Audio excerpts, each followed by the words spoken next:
My name is Ronald and I'm in the class of 2017. Right now, 5: English, Chinese, Hindi, Arabic, and Indonesian.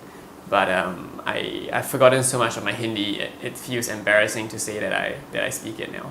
I think languages are such amazing things. They tell you so much about a culture. There's so many good words. I like the word zindagi, which is a Hindi word, but it comes from Persian, from Farsi. I like how, like in Hindi, you can say so many different words for life. You can say jivan, zindagi, life. And usually when you say zindagi, there is a poetic feel to it. I think most people associate me with doing research with pirates in Indonesia. So I got off the ferry, I went to this becak, which is like this rickshaw, human rickshaw, and I asked him to bring me to the head of the village. So he was like, "Are you sure you want to go there? Like, they have weapons, like military." So I was like, "Yes, that's exactly what I want. That's what I want to do." And this was, I had my passport taped to my thigh because I was thinking, if anything went wrong, I would just start swimming back towards Singapore and I get picked up by the Coast Guard. And then, back then my Indonesian was really bad. So I went up to him, I said, I'm a student at N.U.S. and I'm doing research and I want to live with you and, spend some time with you guys. So, he was like, yeah, sure, you can take some photos and then you can stay in a hotel and you can do all this stuff.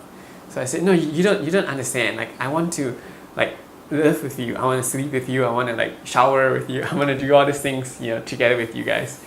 And after some time, they discussed the issue and then they let me in. And yeah, that's just, the beginnings of a very special relationship that I have with them.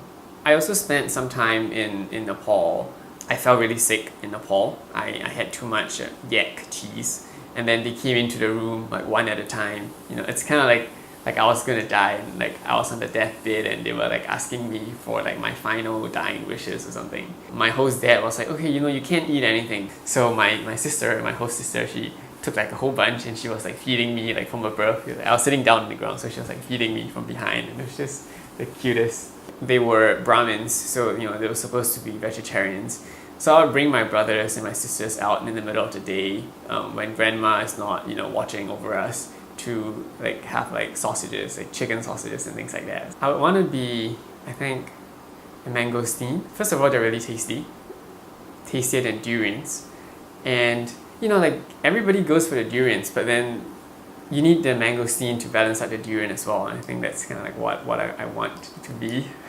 And if I'm 50 or 60 and I'm happily married and I have 2 kids, 2 girls, then I would be pretty happy too, even if I was just in Singapore and being a boring professor or something. So my 2 girls, my first girl, she's going to be Saraswati, goddess of wisdom and language.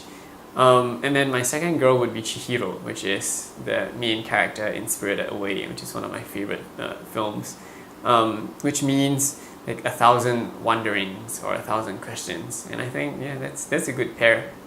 Maybe I would want to be able to communicate with animals or non-human animals, or understand what they're thinking and what they're saying to each other. When I was a kid, I always thought that I wanted to be a wolf. If I couldn't be a wolf, then I wanted to be a wolf biologist. I wanted to live among wolves and howl with them and forage for food together and all that kind of stuff.